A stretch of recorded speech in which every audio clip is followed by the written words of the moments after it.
boa noite a todas as pessoas presentes na sala, na atividade. Eu sou um homem branco, de estatura alta, olhos escura, faixa etária da casa dos 30 anos. Estou vestindo uma blusa branca, ao meu fundo há uma parede clara, sem nada. Estou, né, sou assistente social, estou como conselheiro presidente do CRES Minas Gerais. E é com muita alegria, né, que nós, da gestão Lutar com o Defácio CD, Unidade e Resistência na defesa do projeto ético-político, que assumimos aí, né, o CRES em maio de 2023 e vamos até 2026, realizamos agora, nesse momento, a abertura da segunda edição de Assistentes Sociais da Educação Básica. Com muita alegria que a gente abre, né, esse momento da segunda edição, né, que já foi realizada uma primeira na gestão do CRES anterior, da qual, né, algumas de nós já participávamos e já estivemos aqui também, né, contribuindo. E agora a gente aí realiza, né, a segunda edição em uma semana super importante para nós, que se inicia, né, hoje. O segundo módulo acontece amanhã e o terceiro na quinta-feira. Então, nós acho que é importante a gente, nesse momento inicial, contextualizar, né, nosso compromisso com duas questões centrais para nós, né? Primeiramente, com a educação permanente, né? O conjunto Cefes-Cres construiu uma política de educação permanente alguns anos atrás. Nós, desde a última gestão, temos retomado essa política como um compromisso que para nós é central na oferta mesmo, né, dos cursos de educação permanente para que possa cada vez mais contribuir com o nosso exercício profissional, né, na projeção aí ético-política da qual a gente vem construindo já há 40 anos no Serviço Social brasileiro. Além do nosso compromisso com a educação permanente, acho que é muito importante sinalizar que nós também assumimos o compromisso, né, desde a eleição, mas não só, com o debate, né, com a área da educação básica. Que isso também, né, é uma pauta que no último triênio nós avançamos muito a parte da Comissão de Educação, no diálogo com o Conselho Regional de Psicologia, com a abertura de muitos espaços de trabalho, com a oferta do primeiro curso, né? O CRES esteve presente em muitos municípios de Minas, nas audiências públicas, nas câmaras municipais, em muita articulação com o Conselho de Psicologia, com o Estado, e conseguimos avançar muito com essa pauta. E tanto que a gente, né, a partir de um acúmulo coletivo, no sentido de ofertar cursos de educação permanente que não se voltem para políticas específicas, a gente ainda assim amadureceu o que fosse necessário, diante da demanda que a categoria coloca, de ofertar para a educação básica, né? Nós estamos amadurecendo no âmbito do conjunto o entendimento de que os cursos de educação permanente, eles devem se voltar mais para, né, a centralidade dos fundamentos da profissão, daqueles elementos que vão nos capacitar, né, nos formar aí, qualificar o exercício em qualquer espaço de trabalho. Então, nós, né, temos ofertado sempre da dimensão técnico-operativa, estamos nesse semestre executando da ética, que são cursos que deem conta de contribuir para o exercício profissional em qualquer espaço, né? Em detrimento de cursos que possam ofertar para dinâmicas específicas, assistência, previdência, saúde. No entanto, a gente tomou, né, assim, essa decisão de priorizar, frente a essa ampliação do espaço de trabalho, a educação básica, a continuidade desse curso específico, né? Também, junto com a oferta do curso, vem o árduo trabalho da Comissão de Educação, né? As meninas estarão aqui, nossas companheiras aí de gestão do CRES, conduzindo os trabalhos hoje, amanhã e na quinta, né? Sandra, Cecília, Klause, e nós também priorizamos a partir, né, da função principal do CRES Minas Gerais, que é orientar e fiscalizar, o compromisso com a COF, né, com a Comissão de Orientação, a área da educação básica como prioridade para a fiscalização durante esse ano, né? Isso pouquíssimos ocorrem em outro CRES do Brasil, né? Já implicou nesse compromisso, né, como área de fiscalização prioritária. Então, isso também demonstra aí um compromisso, né, da nossa gestão com essa frente, com a importância, né, de coletivamente nós enfrentarmos os desafios, né, as pelejas que estão presentes nessa área, e uma dessas frentes, né, colocadas é a educação permanente para que a gente possa dialogar e qualificar nosso exercício profissional. Nosso curso nesse semestre continua aí organizado em 3 módulos, né? Hoje nossa convidada já está aqui, depois a Sandra vai apresentá-la. A gente abre discutindo, né, as 3 dimensões do exercício profissional para recuperarmos aquilo que constitui nosso exercício profissional em qualquer política social. Amanhã a gente entra com o debate com o nosso querido Ney, dialogando sobre as atribuições e competências no âmbito da educação básica, que é algo da qual a gente precisa muito avançar e amadurecer, né? Principalmente frente aos retornos que nós já estamos tendo da orientação e da fiscalização nesse espaço socioocupacional. E na quinta-feira eu retorno e nós teremos aí, né, uma oficina aqui em formato de aula, é, discutindo a elaboração do projeto de trabalho das e dos assistentes sociais na educação básica. Então, são esses 3 módulos, né, que durante essa semana nós iremos nos comprometer, e é uma semana, né? Acho que eu preciso, para ir encerrando aqui essa abertura, uma semana festiva para nós do CRES Minas Gerais. Na quinta-feira, no dia 21, o CRES Minas Gerais completa 60 anos, né, de histórias, de memórias, de resistências. Então, nós estamos numa semana festiva, né? Ao longo desse ano, nós estamos aí comemorando também 30 anos da Lei de Regulamentação da Profissão, uma lei importantíssima, né? E também os 30 anos do Código de Ética, cuja comemoração no âmbito do CRES Minas nós estamos realizando também pelo curso de Educação Permanente sobre a Ética no Cotidiano Profissional. Então, na quinta-feira, nós estaremos aqui junto, no dia oficial aí dos 60 anos, né, de 1º de setembro até o último dia de dezembro, nós temos uma série de atividades, de ações, de marcos, mas principalmente em 1º de dezembro, nós realizaremos aí um grande seminário em Belo Horizonte, presencial, gratuito, para toda a categoria. Então já coloquem na agenda em comemoração aos 60 anos do CRES Minas Gerais. Né? Então a gente reconhecendo a importância, né, das nossas entidades, do Conselho para a defesa da profissão, do exercício profissional, né, comprometido com a qualidade aí dos serviços prestados, a gente vai também aí estar comemorando, né, os 60 anos.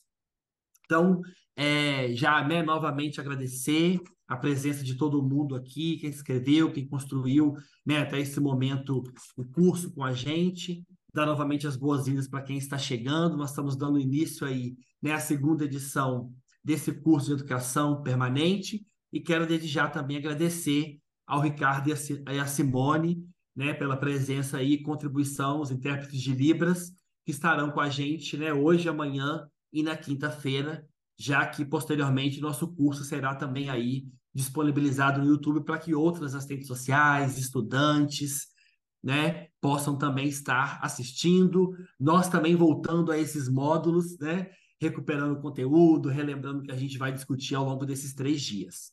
Então, de imediato, passo aqui a palavra para a Sandra, que vai conduzir os trabalhos hoje, e desejo um ótimo curso de educação permanente nesses 3 dias para todas nós. Obrigada, Cláudio. Boa noite a vocês. Sou Sandra, estou em Passos, Minas Gerais, no Sudoeste. Sou uma mulher de 57 anos, branca, de estatura de 1,55 m, e estou com os cabelos castanhos, com algumas mechas mais claras. Ora eu uso óculos com aro escuro, porém às vezes tiro porque ele é só para perto, né? Agradeço agora a imagem do Ricardo, nosso intérprete, né, junto com a Simone, que vai estar aqui nos auxiliando, né? Continuando, estou numa sala, né, própria para que eu possa usar, né, a multimídia aqui e poder estar com vocês um pouco mais silencioso, porque eu estou na minha casa para poder aproveitar este momento, que é um privilégio poder fazer parte dele. Sou também conselheira atual, né, do CRES-MG, de onde eu faço parte, com muito orgulho, da Comissão do Serviço Social e na Educação. Então, nós estamos aqui, né, também para contribuir na teoria, na fala, no dia a dia, para que aos poucos a gente possa embrenhar nessa área que já é nossa, mas que hoje nós vamos falar especialmente dela. Gente, com alegria, vamos apresentar a nossa querida Luciana, que veio, né, discorrer sobre o tema As dimensões constitutivas do trabalho profissional da assistente social. Luciana Gonçalves Pereira de Paula, assistente social, professora na Faculdade de Serviço Social da UFJF, possui doutorado pelo Programa de Pós-Graduação em Serviço Social da UFJF, RJ, pós-doutorado em 2017 e 2021 pelo mesmo programa da UFRJ, membro de grupo de estudos, pesquisa e extensão sobre os fundamentos do serviço social. Querida Luciana, fala com você. Muito obrigada pela sua presença. Ô, Sandra, eu que agradeço. E já começo assim agradecendo, né, em seu nome, em nome do Cláudio, a toda a gestão, a cada pessoa, né, que se disponibiliza para essa militância, para essa batalha no CRES. Eu, meu nome, agradeço a vocês por vocês manterem, né, esse nosso Conselho Regional de Minas Gerais um conselho de luta, né, um ambiente de resistência e um espaço de educação. Então, olha que bacana que é a gente perceber que a gente tem um conselho regional do qual a gente pode se orgulhar, né? É um conselho que realmente não brinca em serviço, trabalha demais e está sempre trazendo novidade para a gente, para a nossa categoria. Então, esse agradecimento ele é com muita felicidade, com muita honra, né? Por mais uma vez meu nome ser lembrado, por mais uma vez a gente fortalecer essa nossa parceria.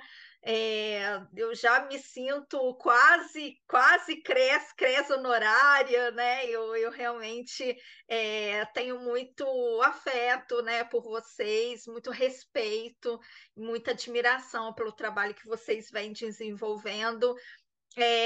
Porque apesar de ser uma nova gestão esse ano, a gente sabe que é uma gestão de continuidade, né, que vem dando sequência aos trabalhos que a gestão anterior implementou, que as gestões anteriores implementaram, e óbvio que trazendo novidades, né, trazendo novas propostas para nós. Eu também gostaria de fazer minha audiodescrição, né? Eu sou uma mulher branca, de cabelos castanhos, cabelos um pouco abaixo dos ombros, repicados. Sou uma mulher de 44 anos, assim como Sandra, sou baixinha, tenho 1,54 m, a gente está ali na mesma estatura. Um pouco gordinha, né? Um pouco cheinha, mas acho que tá ótimo assim, né? Não tenho problema com as minhas gordurinhas. Elas carregam parte da minha história e das delícias que eu consumo, então estou feliz com elas. Eu estou no meu escritório, no escritório da minha casa, então atrás de mim tem uma parede branca com alguns quadrinhos coloridos mais em tons de azul. Eu tô vestindo uma blusa bege e tô com um cordão, brincos e uma pulseira vermelha. Vou pedir para vocês, se o meu áudio ficar ruim ou se começar a travar, né? Porque a gente depende do acesso à internet, da internet estar funcionando bem. Então, vocês me avisem, né? Comuniquem comigo, porque no momento que eu começar a minha exposição, eu vou abrir o meu material na tela do computador, então eu não vou ver vocês, tá? Então, se acontecer de travar ou de o áudio ficar ruim, vocês me avisem que a gente vai naqueles truques, né? Eu tento fechar a câmera, a gente vai tentando solucionar as questões, tá bom? Então, Para não me delongar muito, eu queria só muito brevemente cumprimentar vocês, né? Todas vocês, todos que estão aqui conosco, que se propuseram a tirar 3 noites, né, da vida de vocês para um momento de atualização, para um momento de educação permanente. Como isso é importante, como essas ações são importantes, como isso nos revigora, né? Como é necessário que a gente, para não sucumbir à dureza da vida, à rotina do cotidiano, a gente busque esses espaços de educação, esses espaços de atualização. Então, eu queria começar parabenizando, né, cada um que está aqui hoje nessa noite, que se disponibilizou, né, que buscou isso para si. Isso já é um sinal do compromisso que vocês têm com a profissão, de que vocês buscam ser cada vez assistentes sociais melhores, e eu partilho dessa busca com vocês, né? Por isso que, estando na docência, mesmo estando na docência, que já é um lugar que nos coloca, né, naturalmente para estudar, eu sempre que posso, né, estou nos eventos da categoria, estou buscando outras formas de me atualizar, de trazer, né, novos elementos e novas informações para minha bagagem de conhecimento. Então, dito isso, nós vamos começar a nossa conversa, né? A nossa conversa de hoje, sendo um curso, como o Cláudio frisou, né? Um curso de educação permanente que está tendo como mote central o trabalho profissional do assistente social no âmbito da educação. Eu não vou trabalhar com vocês o assunto da educação, porque depois vocês vão ter especialistas para o trato desse tema. Então, hoje, na nossa primeira aula, no nosso primeiro encontro, eu vou falar do trabalho do assistente social de maneira mais geral, dentro do que me foi pedido, né, que é abordar as dimensões constitutivas desse trabalho profissional do assistente social. E aí, eu gostaria de partir do seguinte pressuposto, né? A gente está entendendo que uma atuação profissional, ela efetivamente competente, qualificada, comprometida com as necessidades das nossas usuárias, dos nossos usuários, impõe a nós, profissional, um sólido arcabouço de saberes que vão muito além daquele padrão técnico, instrumental, restrito, que muitas vezes é o que nos é exigido pelo mercado, pelas instituições que nos contratam e pelo ambiente das políticas sociais. Então, a gente está partindo do pressuposto de que a construção de ações profissionais verdadeiramente sintonizadas com a realidade social, né, do público que a gente atende, com as condições de vida e de trabalho dessa população usuária, ela requer de nós profundas reflexões responsáveis, analíticas e críticas. Por isso, esse ambiente da educação permanente é tão importante. E, portanto, a gente percebe, partindo desse pressuposto, que se faz necessário que existam momentos de formação para o assistente social, independente dele já estar assistente social, né? Porque quando a gente fala no ambiente da formação, a nossa primeira impressão ou a tendência é pensar no espaço, no ambiente da graduação, né? E a gente realmente precisa pensar o processo de formação para além da graduação, né? Pensar na importância dessa formação depois que a gente já tem um diploma. Porque a vida, a realidade, a sociedade são processos dinâmicos, estão em curso, estão permanentemente em atualização. E a gente precisa se atualizar junto, senão a gente fica para trás, né? Então, esses espaços onde os debates em torno das dimensões do trabalho profissional podem ser o mote central, são espaços para nós privilegiados. Por esse entendimento, então, essa conversa de hoje, essa conversa nossa, ela vai se debruçar sobre essas 3 dimensões. Nós estamos compreendendo que a nossa ação profissional, a ação desenvolvida pelo assistente social, ela é uma unidade de 3 dimensões. Então, a nossa ação profissional ela é constituída de 3 dimensões. A dimensão teórico-metodológica, a dimensão ético-política e a dimensão técnico-operativa. E cada uma dessas dimensões, elas possuem particularidades. Cada uma dessas dimensões possui particularidades. Mas a nossa ação profissional só se apresenta, ela só se realiza na articulação dessas 3 dimensões. Por isso, eu estou chamando de dimensões constitutivas da nossa ação profissional. Então, a nossa ação profissional, ela expressa essas 3 dimensões, e essas 3 dimensões, então, elas aparecem na nossa ação profissional em unidade, apesar de, como eu falei anteriormente, cada uma delas ter também suas especificidades. E aí, para a gente pensar nessas 3 dimensões, um exercício que eu acho que nos ajuda é fazer a seguinte reflexão. Esse exercício, né, não fui eu que criei, não fui eu que elaborei. Tem uma autora muito conhecida nossa, que eu gosto muito, né, e já tive a oportunidade de trabalhar com ela em vários momentos, que é a professora Yolanda Guerra, que em vários textos dela, ela traz essas perguntinhas, ela traz essas questões provocativas. E o que eu fiz foi pegar isso emprestado da Yolanda para trazer para a nossa reflexão. Acho que, então, nos ajuda a pensar nessas 3 dimensões as seguintes perguntas: por quê, para quê, o que e como? Pensando primeiro por quê, depois para quê, e pensando de maneira articulada o que fazer e como fazer. Então, a gente vai pensar na nossa ação profissional tentando entender por que essa ação é importante, para que a gente vai construir uma ação, uma resposta profissional, com que intuito, com que intenção. E depois a gente vai pensar, então, o que fazer e como fazer, né? O que a gente pode fazer como assistente social e como, de que maneira, né? De que jeito a gente pode construir essa ação.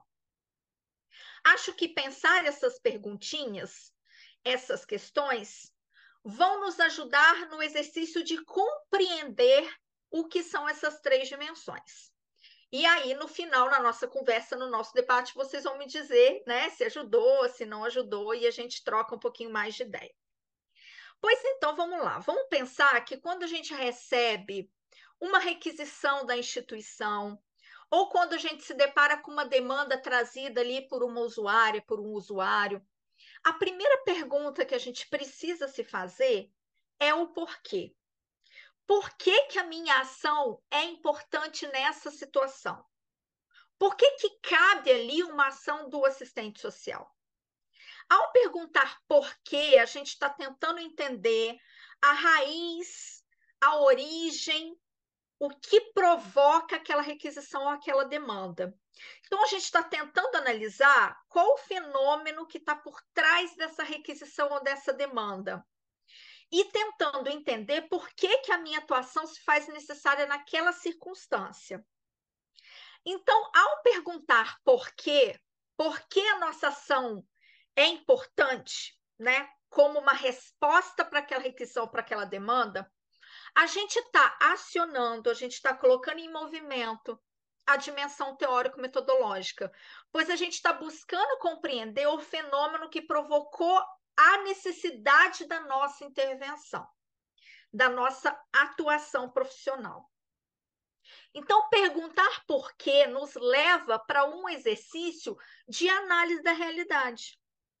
Então, a gente vai parar e vai perguntar por que a instituição está me pedindo isso? Isso realmente me cabe?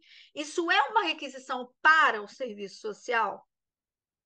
Ou se é o usuário que trouxe uma demanda, a gente vai se questionar por que esse usuário está me trazendo essa demanda? O que provocou essa demanda? Que necessidades sociais estão atravessando a vida dessa pessoa para que ela me procure, para que ela traga essa demanda para mim? Então, que fenômenos sociais estão escondidos na aparência dessa requisição ou dessa demanda? Então, a maneira como a gente interpreta a requisição ou a demanda que nos chega ela está ancorada, ela está fundamentada no conhecimento teórico, metodológico que a gente acumulou. Então, para a gente entender o fenômeno que está posto naquela requisição, naquela demanda, a gente precisa de uma bagagem de conhecimento. E essa bagagem de conhecimento, ela só se constrói de uma maneira: é com estudo, é com leitura, é com formação, é com educação, é com atualização. Portanto, quanto mais eu estudar, quanto mais eu me atualizar, certamente maior será a minha bagagem de conhecimento e, consequentemente, mais ampliada vai ser a minha capacidade de análise de realidade, para que eu possa compreender as questões que me chegam, seja pela instituição ou pelos nossos usuários. Portanto, a gente aciona quase que de maneira inconsciente, porque a gente às vezes nem está se dando conta de que está analisando, né, o que está por trás daquela demanda, que fenômeno provocou aquela demanda, mas na nossa cabeça esse movimento precisa estar acontecendo. E quando acontece sem que a gente perceba, a gente faz então quase que de maneira inconsciente, no momento da nossa ação profissional. Então, às vezes, mesmo sem perceber, a gente está acionando essa dimensão teórico-metodológica. Essa dimensão teórico-metodológica, ela está se colocando em movimento.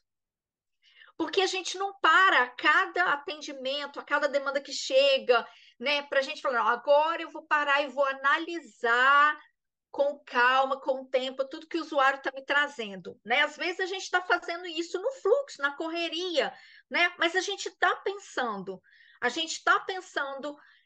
qual é a origem deste fenômeno que está me sendo apresentado naquele instante, naquele momento. Durante um atendimento, então, muitas vezes sem perceber, a gente está analisando a situação.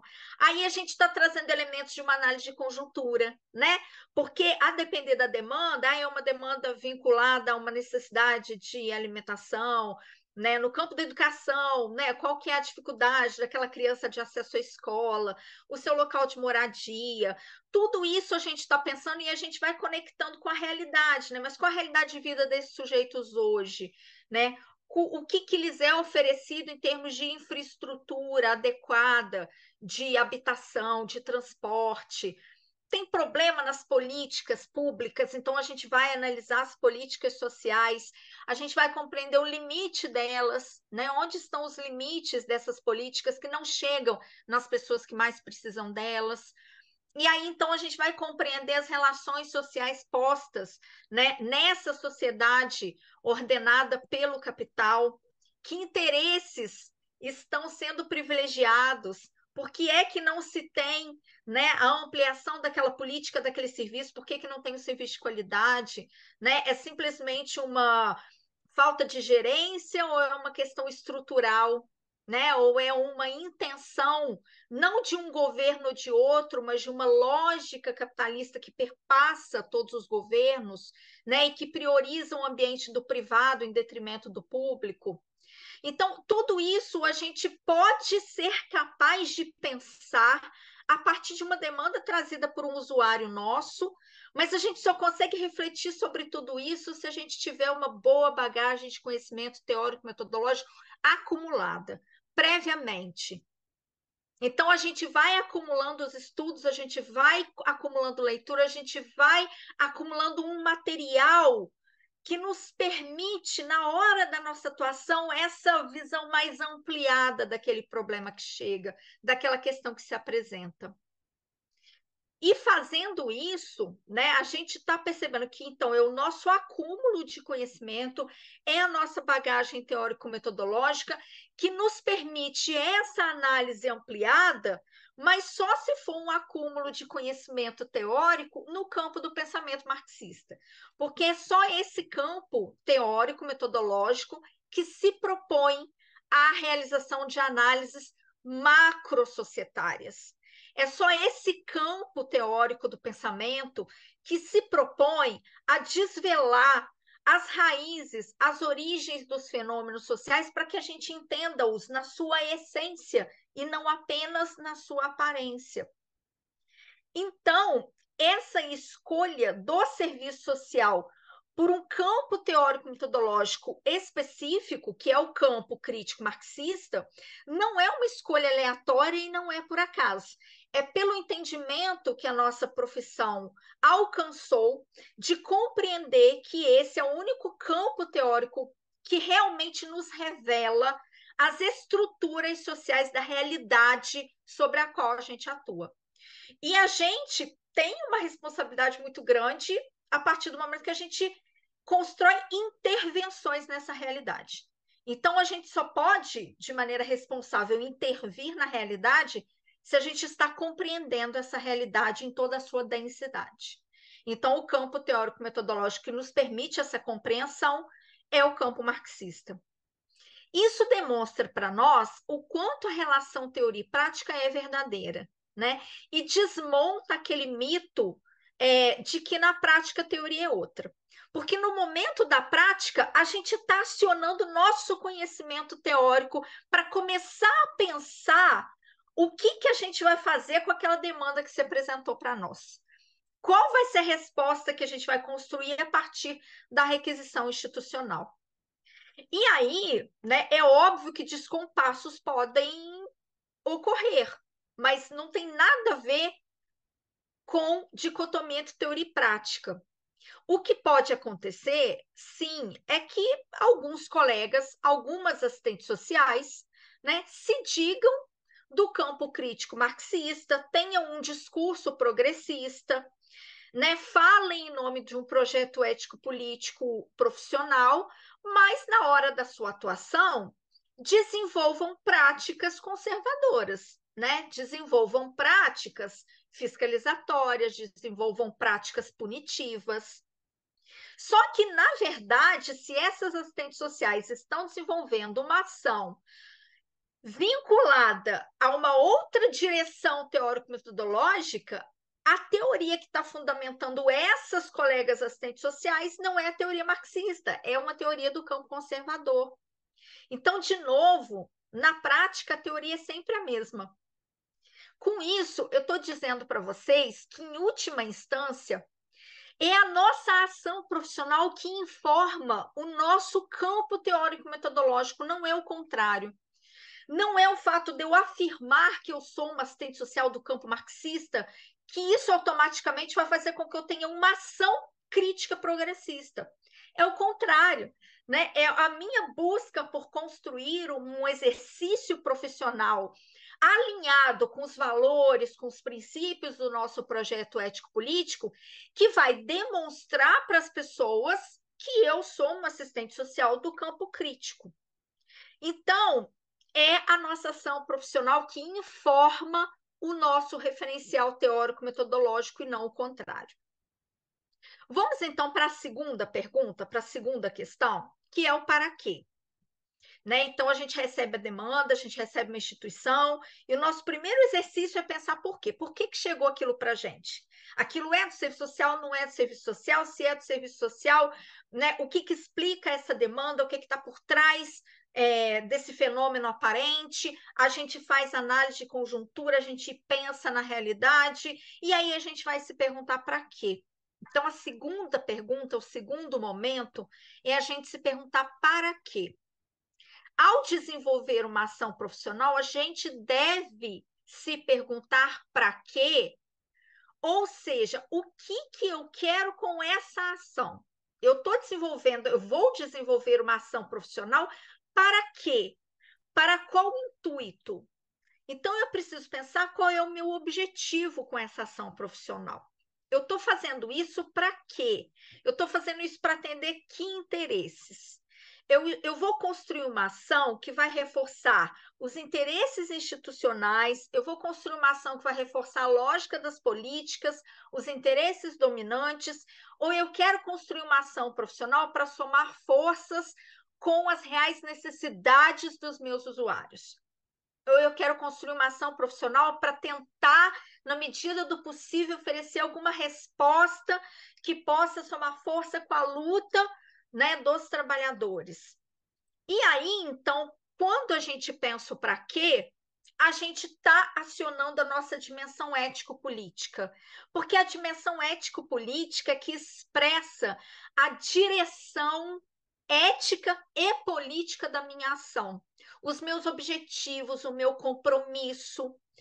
Esses objetivos e esse compromisso que a minha ação vai revelar é que vai demonstrar como está alinhada a nossa dimensão ético-política.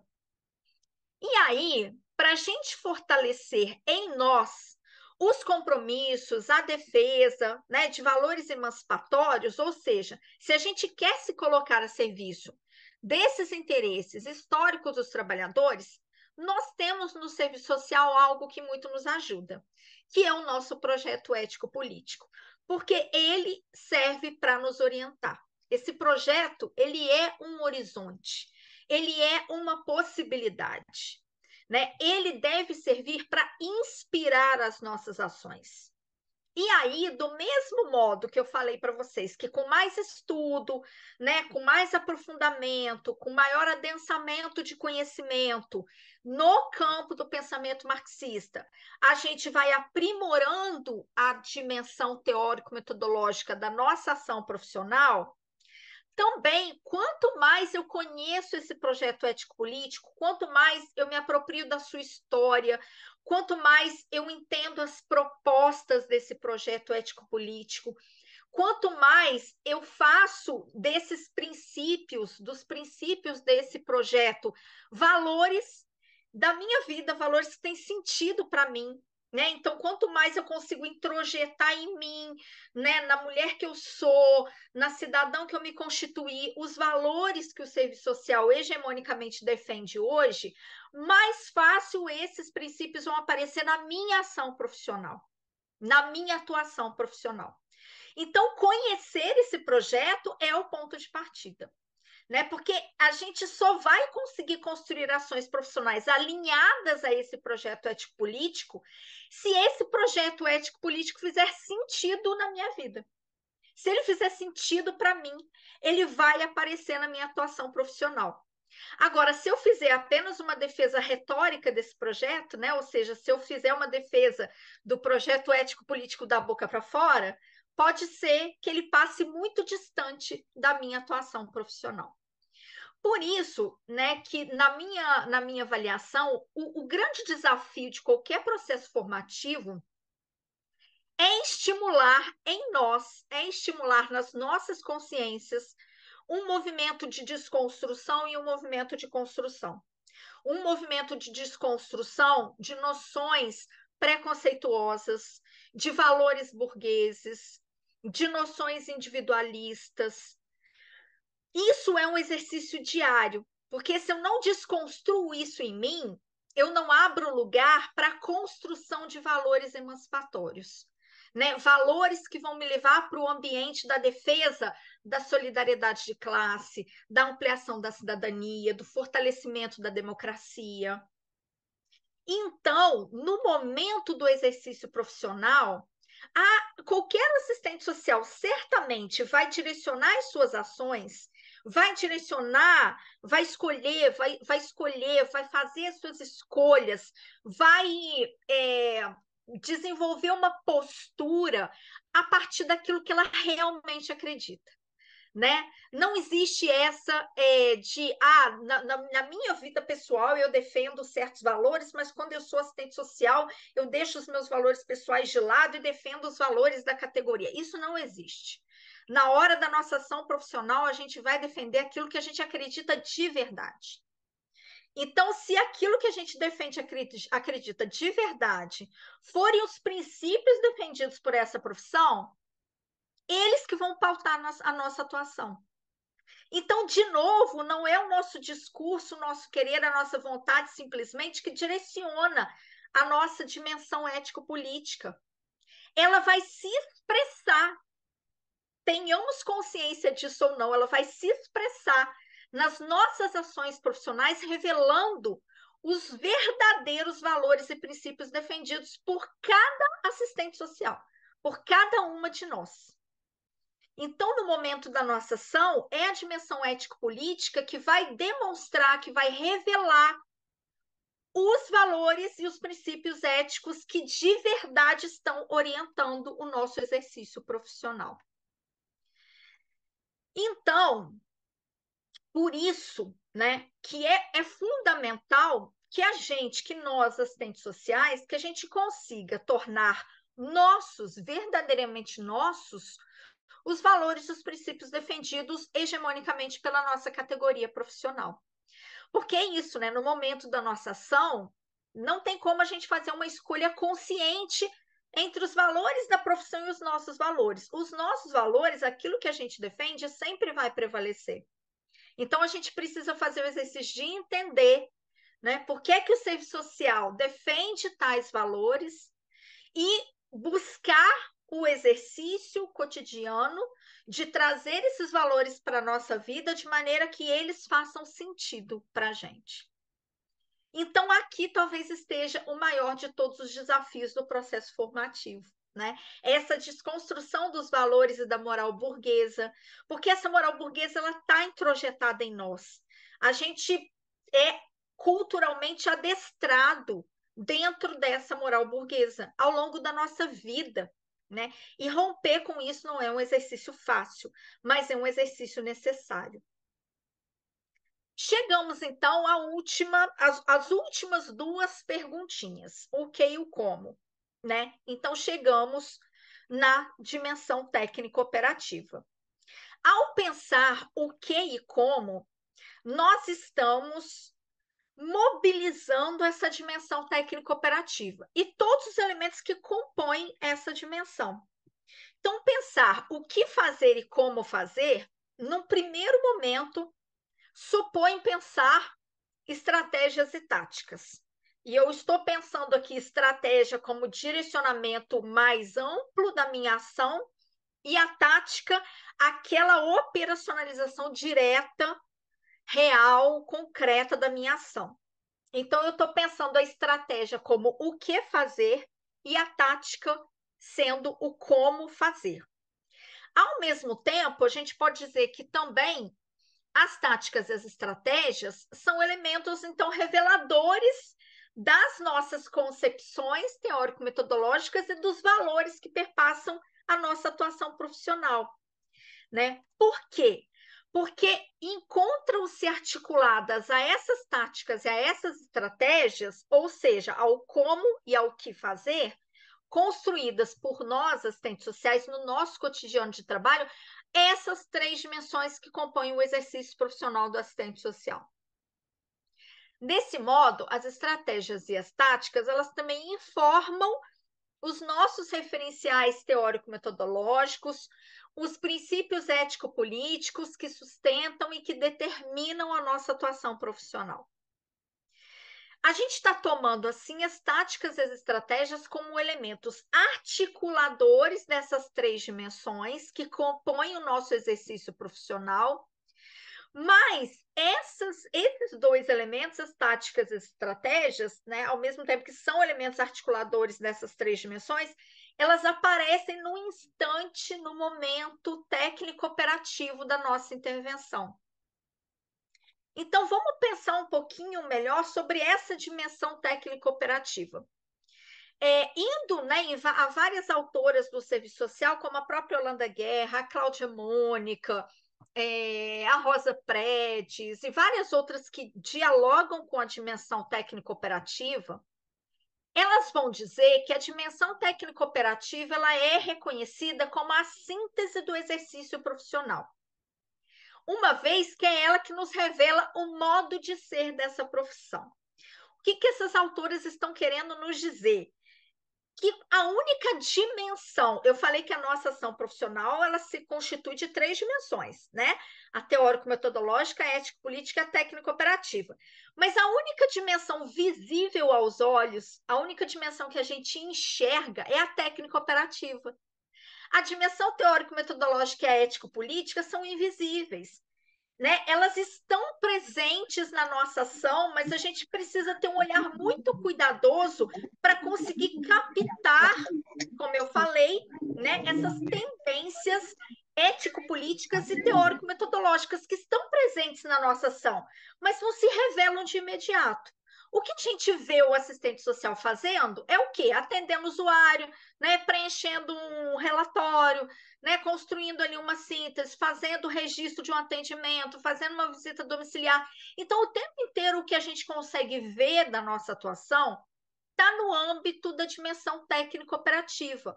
Mas essa dimensão técnico-operativa, ela não é simplesmente técnica, ela não é só operativa. E aí, por isso que ela revela a síntese do nosso exercício profissional. Porque ela sintetiza, ela mostra, ela apresenta a articulação dessas três dimensões. É complexo e é dialético, gente, é isso mesmo, é um movimento de ida e vinda, né? Que eu falei que a nossa ação se constitui das três dimensões. Mas quando a gente vai pensar a dimensão técnico-operativa, ela revela a síntese do nosso exercício. Então, ela revela o combo das três dimensões. E isso é um movimento dialético mesmo.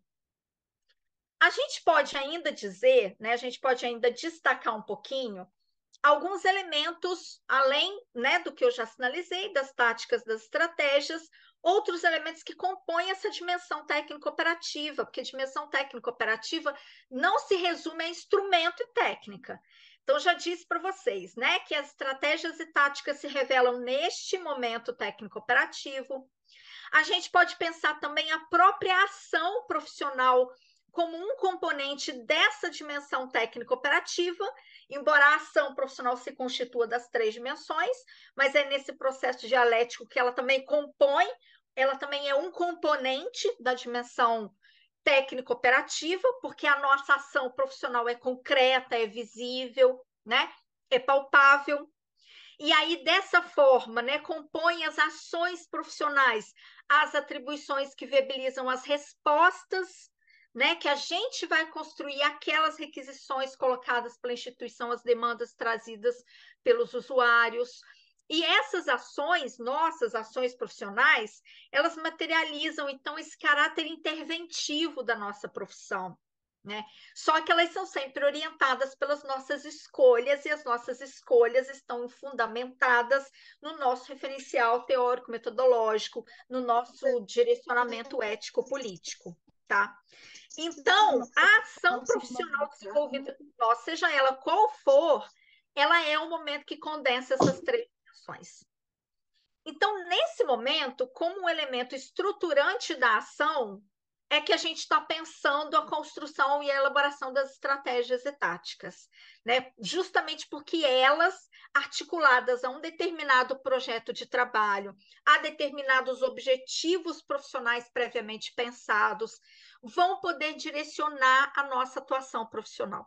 Inclusive a escolha, né, da abordagem que a gente vai fazer o usuário, do instrumento que a gente vai lançar a mão, da técnica que a gente vai utilizar, entre outras questões. Então, finalmente, para o desenvolvimento das ações profissionais, a gente vai lançar mão de um rol de instrumentos. Então, eu estou dizendo que os instrumentos também são um componente da dimensão técnico-operativa, embora a dimensão técnico-operativa não se encerre nos instrumentos. Eles são um dos elementos que compõem essa dimensão. Esses instrumentos, eles estão ao nosso dispor, né? No entanto, os instrumentos, eles não podem ser tomados por nós de maneira isolada. Eles estão sempre articulados a uma técnica. Por quê? Porque a gente está entendendo o instrumento como a ferramenta, aquilo que a gente lança a mão, que a gente usa no momento da construção da nossa ação profissional. Só que, então, ao usar esse instrumento, a gente aplica a esse instrumento uma técnica, porque a técnica é a habilidade de manuseio do instrumento. Então, vamos pensar concretamente, né? Eu falei da visita domiciliar, vamos tomar a visita domiciliar como um instrumento nosso, né? Eu posso, em determinado momento, estou ali com um caso complexo diante de mim, com uma família que eu quero conhecer melhor, então eu acho que é importante fazer uma visita domiciliar para conhecer melhor aquela configuração familiar, né, as possibilidades ou não de sobrevivência daquela família, onde ela mora, que dificuldades ela enfrenta no acesso à escola, no bairro, enfim. Eu vou fazer a visita domiciliar, então eu escolhi o meu instrumento. mas a maneira como eu vou realizar essa visita, a forma como eu vou desenvolver essa visita, vai me exigir um domínio técnico, uma habilidade de saber fazer visita. Então, quando eu vou planejar minha visita, quando eu vou agendar minha visita, quando eu vou pensar o objetivo da visita, quando eu vou pensar as questões, o que eu vou perguntar para essa família, eu estou manuseando um instrumento por meio de uma técnica. Então, o instrumento é sempre a ferramenta que a gente usa e a técnica é a habilidade de manuseio desse instrumento.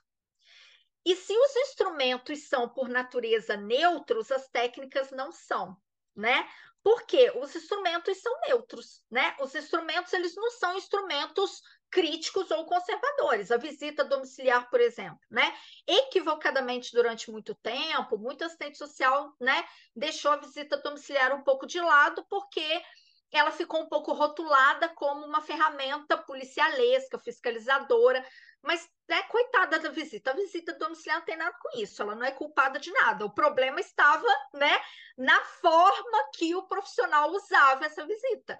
Então, o instrumento que a gente usa, ele é sempre um instrumento neutro. O que vai dizer se ele vai ter um viés, um caráter crítico, progressista ou conservador, neorreacionário, vai ser o conteúdo, então vai ser a técnica, vai ser o modo, vai ser a forma da gente usar aquele instrumento. E um outro elemento importante para trazer para vocês, os instrumentos, eles não são elementos estáticos, imutáveis. Ao contrário, eles são elementos passíveis de serem criados, recriados, reinventados, né? E, inclusive, essa é uma tática muito interessante e, ao mesmo tempo, pouco utilizada por nós, né? Muitas vezes, nós, assistentes sociais, quando a gente chega numa instituição, num determinado espaço de trabalho, né, para iniciar ali o nosso exercício profissional, a gente acaba utilizando instrumentos já formulados por aquela instituição, né, instrumentos já previamente construídos, né? Às vezes a gente vai fazer os nossos atendimentos individuais usando um roteiro que já está velho, já está antigo, já está ultrapassado, né? Nem traz perguntas conectadas com a atualidade, com a realidade no tempo presente. E a gente pode recriar os nossos instrumentos, a gente pode e deve, né? A gente deve, de tempos em tempos, avaliar esses instrumentos, ver se eles estão nos servindo, né? Repensar, pensar sobre eles, né? Ver como que a gente pode atualizar, como que eles podem nos ajudar, como que eles podem responder melhor aquilo que a gente está buscando conhecer do nosso usuário, da família que a gente atende. E aí é nesse sentido que os instrumentos podem ser entendidos como potencializadores do nosso trabalho, né? Como mediadores, potencializadores, enquanto, né, como eu falei, as técnicas são habilidades para o trato desses instrumentos. E as técnicas, assim, irão se aprimorar a partir da utilização dos instrumentos e das finalidades que se pretende alcançar. Então, também, quanto mais eu penso, eu uso um determinado instrumento, quanto mais eu tento recriar esse instrumento, certamente melhor está ficando a minha habilidade no manuseio desse instrumento, né? Então, a gente também precisa se atualizar, não só em termos de conhecimento teórico-metodológico, mas também em âmbito procedimental, né? O conhecimento procedimental, estudar, pesquisar, trocar ideia com outros colegas, com assistentes sociais, sobre os nossos instrumentos, pode qualificar o uso desses instrumentos na hora, né, do nosso exercício profissional. E aí, como eu falei que o instrumento ele tem uma natureza neutra, a técnica não tem, né? A técnica não, porque a técnica é o como, é o modo, né? É a forma que eu vou usar aquele instrumento. Então, a técnica, ela nunca é uma técnica neutra, ela sempre vai ser uma técnica que porta uma intencionalidade. Por isso, o conhecimento técnico é um componente importante do arsenal de saberes que a gente precisa acumular constantemente no nosso processo formativo, que não deve parar jamais. ele conforma uma estratégia de fundamental importância para a atuação profissional do assistente social, né? Para a gente poder escolher, inclusive, qual técnica utilizar, qual técnica se adequa melhor a cada situação. No entanto, né, apenas esse conhecimento técnico, ele, por sua vez, também não garante a nós a realização de procedimentos plenamente qualificados que expressem a nossa competência profissional. Então, há esse conhecimento técnico, procedimental, necessariamente a gente precisa somar outros tipos de saberes, e aí, essencialmente, o teórico, metodológico e o ético-político. Para fechar, eu destacaria como último elemento da dimensão técnico-operativa aquele conjunto de atividades que a gente chama de procedimentos, né? Então, os procedimentos são os instrumentos e as técnicas que eu mobilizo, e inclusive elas podem estar articuladas às minhas estratégias e táticas. Então, esses procedimentos, eles podem ser tanto individuais como coletivos, né? E eles não se confundem com a ação desenvolvida pelos profissionais, porque a gente está entendendo a nossa ação profissional como a menor partícula do nosso exercício profissional, né? Do processo que constitui a construção das nossas respostas profissionais, a nossa atuação em si. Nesse sentido, a intervenção profissional, ela seria o próprio fazer desenvolvido pelo assistente social. A ação é a forma como essa intervenção se expressa, na sua menor partícula, como ela se materializa. Enquanto o procedimento é toda a mobilização necessária para a efetivação de determinada finalidade, podendo incluir várias ações, né, vários instrumentos, várias técnicas, né, tudo aquilo que eu preciso utilizar para a construção de um procedimento que pode ser e que certamente será maior que uma ação. Então, um procedimento pode conter, inclusive, várias ações, pode ter vários momentos. Se a gente for pensar num exemplo prático, né, quando a gente desenvolve, por exemplo, um estudo social, né, de uma família, é um procedimento. Às vezes, no primeiro momento, a gente vai entrevistar um usuário, depois a gente vai conversar com outra pessoa da família, aí a gente vai fazer uma visita domiciliar, aí a gente vai voltar e vai construir, né, um relatório. Então, olha quanta coisa, né, eu manuseei para poder ter um procedimento que englobe, então, pequenas ações e a utilização de vários instrumentos e várias técnicas. Desse modo, então, a construção de táticas e estratégias são procedimentos que podem oferecer mais clareza, mais direção, mais objetividade ao exercício profissional dos assistentes sociais. O exercício profissional, então, nosso, né, ele apresenta ainda, para além dessas três dimensões que compõem a nossa ação, o nosso exercício apresenta dois componentes. E isso quem vai nos dizer é a Marilda Yamamoto, né? Está lá no Serviço Social na Contemporaneidade, depois outros livros e outros textos ela trabalha com esses elementos também, mas ela fala que basicamente o exercício profissional do assistente social, ele expressa dois componentes centrais, que é um componente material assistencial e um componente ideopolítico. O que a Marilda está falando que é um componente material assistencial? Ela está falando que toda a ação que a gente realiza expressa um componente material assistencial, que é aquilo que é concreto, né? É aquilo que se configura na prestação do serviço, né? Então, é o benefício que a gente está concedendo. Pode ser o programa, né, onde a gente está inserindo o usuário. Pode ser um elemento concreto mesmo. Ela ainda fala quando a gente concede uma prótese, uma cesta básica, um óculos, quando a gente permite acesso a algum serviço, isso que é material concreto, isso que o usuário enxerga, isso que o usuário leva consigo, é o componente material da nossa ação profissional. Mas a Marilda vai falar que intrínseco e inerente, articulado a esse componente material assistencial, existe um componente ideopolítico. O que é esse componente ideopolítico? Esse componente ideopolítico, ele se expressa, ele aparece no nosso comportamento, na nossa postura, naquilo que a gente fala para o usuário, ou seja, nos valores, nos princípios que a gente passa, que a gente transmite. E isso que a gente passa e que a gente transmite pode ter incidência, pode ter impacto nos valores dos nossos usuários, né? Pode implicar alteração na sua forma de pensar, na sua maneira de enxergar a vida, na sua concepção de mundo.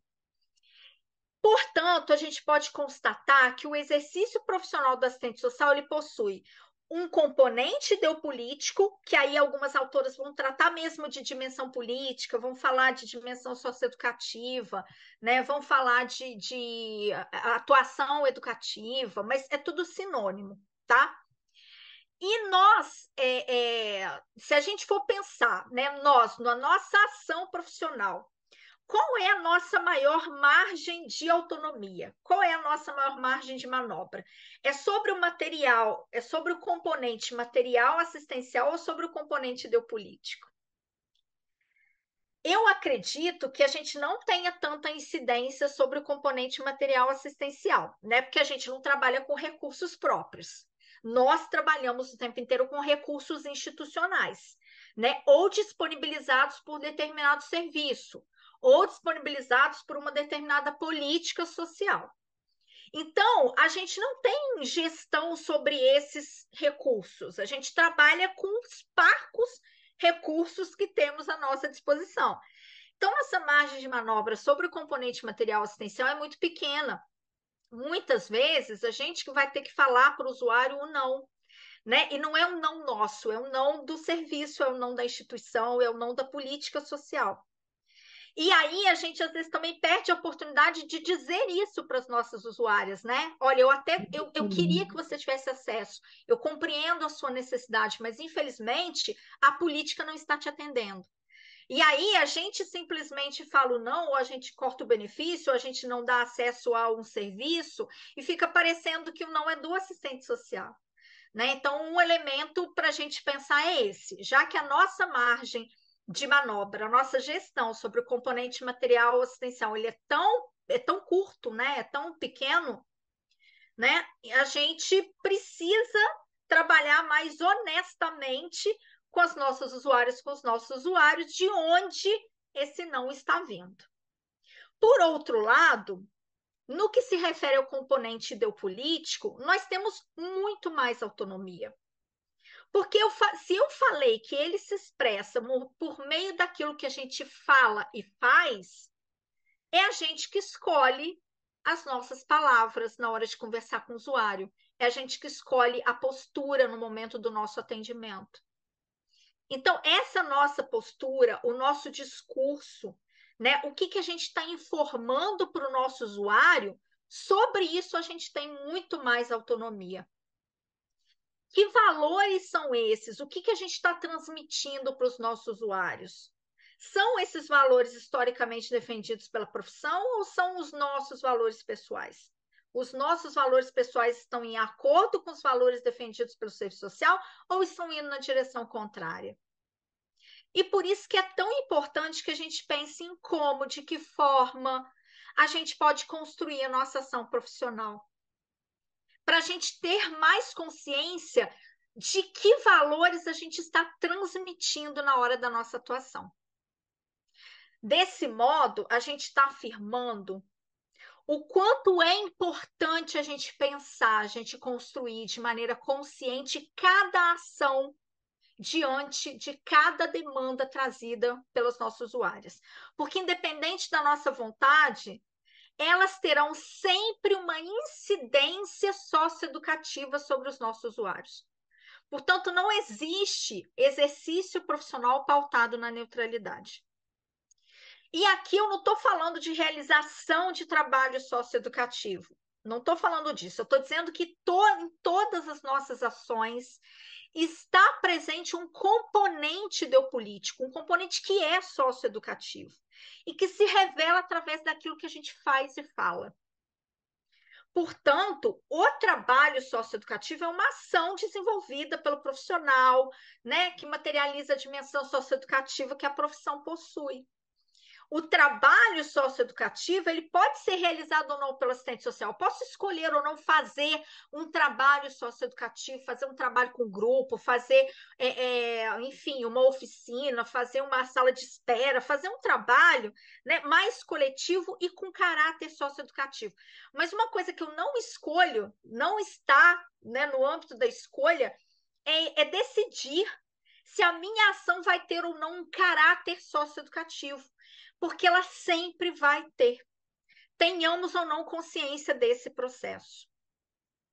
Portanto, o serviço social se constitui em uma profissão eminentemente interventiva. E é a prática profissional, essa prática profissional que a gente desenvolve, que é a condição essencial para que essa profissão seja reconhecida como tal e para que ela ocupe o lugar que ocupa hoje. Mas esse processo interventivo, ele não pode ser compreendido em si mesmo, ele não se revela, né, a si próprio. O processo da nossa intervenção profissional, ele possui um significado social que a gente só entende, que só se revela quando a gente compreende as teias, as relações sociais postas nessa sociedade. E aí, para que nós, assistentes sociais, possamos realmente compreender a importância, a função, o lugar e o significado social da nossa intervenção, a gente precisa perceber o movimento das classes sociais, das suas relações entre si, das relações dessas classes com o Estado, com o ambiente das políticas, porque somente a partir da apreensão dessa dinâmica societária é que se torna possível perceber os fios que articulam essa profissão aos interesses e às estratégias políticas das classes sociais. Essa é a concepção do serviço social que a gente está defendendo. Uma profissão que nasce de uma demanda social histórica posta num momento muito preciso e muito determinado. Uma profissão que permanece com os pés fincados na realidade social e que busca constantemente a compreensão mais profunda possível dessa realidade para a construção das ações profissionais. Por isso, um último elemento que eu gostaria de trazer para o nosso debate é o cotidiano como espaço de materialização do nosso trabalho profissional, né? Pensando o cotidiano como uma das esferas da vida social, lugar de reprodução dos indivíduos, né? Sendo o cotidiano um elemento ineliminável, insuprimível do nosso fazer profissional. Nossas ações profissionais todas se materializam, se concretizam no cotidiano das instituições. É no espaço do cotidiano que o assistente social desenvolve a sua prática. E por conta das suas características próprias desse cotidiano, muitas vezes esse cotidiano nos coloca limites, dificuldades. Cotidianamente, nós, assistentes sociais, recebemos uma série de demandas heterogêneas, as mais variadas, que exigem respostas muitas vezes urgentes, imediatas, fazendo com que a nossa ação acabe muitas vezes sendo uma ação pouco refletida ou às vezes até mesmo irrefletida. Por isso, muitas vezes o exercício profissional passa a se restringir ao cumprimento de rotinas institucionais, de metas de produtividade, de critérios de elegibilidade, né? Que o mais pobre do mais pobre do mais pobre. E o profissional passa a responder quase que mecanicamente no âmbito das determinações da instituição aquilo que lhe é requisitado. O imediatismo, então, é uma das características desse cotidiano e ela incide diretamente na nossa intervenção profissional, reforçando construção de respostas caracterizadas pela resolutividade, às vezes mesmo que absolutamente superficial das demandas que chegam. E aí eu digo para vocês que o imediato é, portanto, um elemento que perpassa o nosso exercício profissional e não há como negá-lo. né? Brigar contra ele não é inteligente. A gente precisa pensar o que a gente pode fazer para além desse imediatismo. Por isso, é preciso criar estratégias de suspensão desse cotidiano. Isso que vocês estão fazendo aqui, se propondo a participar de um curso de educação permanente, é uma suspensão do cotidiano. Vocês deram uma pausa no cotidiano de correria de trabalho de vocês para pensar sobre o exercício profissional de vocês. A gente precisa construir essas estratégias cotidianamente, né? Como que eu proponho para a equipe o momento de planejamento? O momento de planejamento é a suspensão do cotidiano, né? Se eu recebo estagiário, o momento da supervisão de estágio é um momento de suspensão do cotidiano, porque eu vou parar de alguma maneira para pensar sobre o que a gente está fazendo, como a gente está atendendo o usuário, que resposta que a gente está construindo.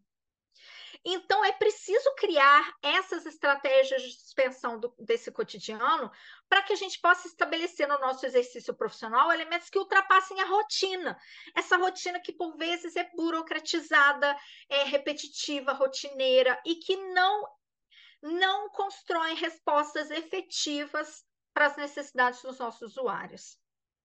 É preciso, então, ficar atento às possibilidades reais e efetivas apresentadas pelo cotidiano, porque se o cotidiano é um ambiente do imediato, por outro lado, também as possibilidades de intervenção, né, as possibilidades de construção de algo mais criativo, também está nesse cotidiano.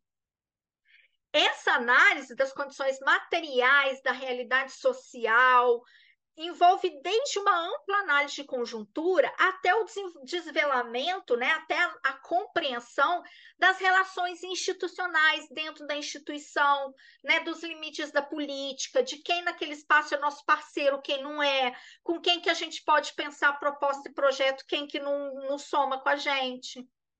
E aí a gente precisa destacar a frequente confusão que a nossa categoria profissional ainda faz entre serviço social e política social. A gente precisa ter clareza de que o serviço social se realiza no âmbito das políticas, é uma profissão que atua majoritariamente no ambiente da política social, mas o serviço social não se restringe à política social. E aí eu só queria elogiar a fala do Cláudio no início dessa noite, né?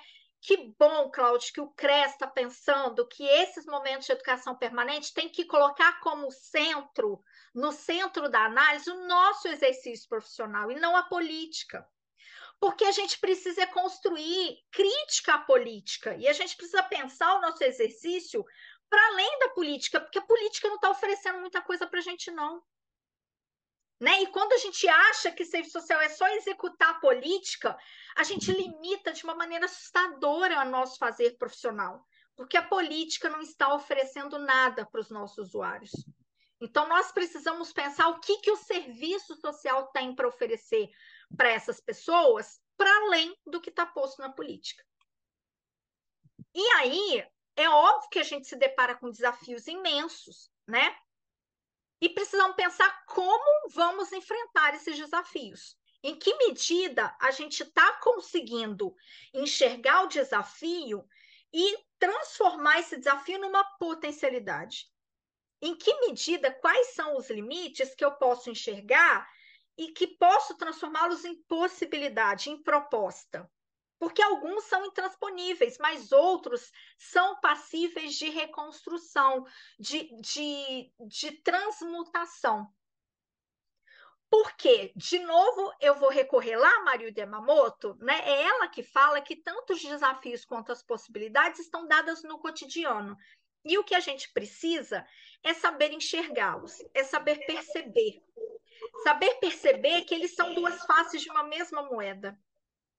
Portanto, nós temos o poder de converter em ações, em projetos, em intervenção profissional, todos os temas que atravessam cotidianamente o nosso trabalho. E temos um projeto ético-político capaz de nos orientar para a construção dessas ações.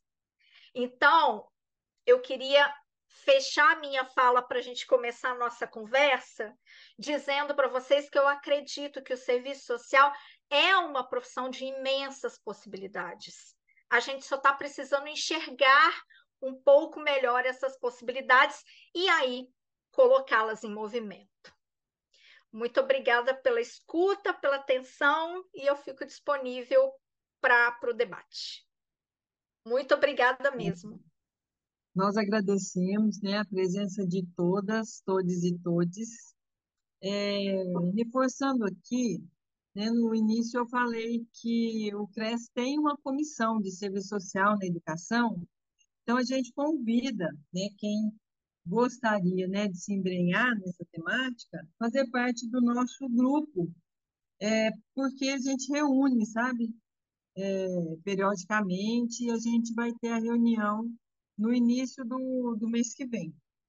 Uma vez, agradecer imensamente a sua presença, né, de todo mundo que está conosco, e convidar, né, para que a gente continue nesse curso, no segundo encontro, amanhã, 20 de setembro, das 19 às 21 horas, com o professor Ney Luiz Teixeira de Almeida, da UERJ. Ele vai discorrer sobre atribuições e competências do assistente social na educação básica. Então, que a gente possa ficar por aqui com muita alegria, com muito orgulho, muitos parabéns, muitos elogios, né, a este curso, ao CRES, à professora Luciana, nossa eterna gratidão.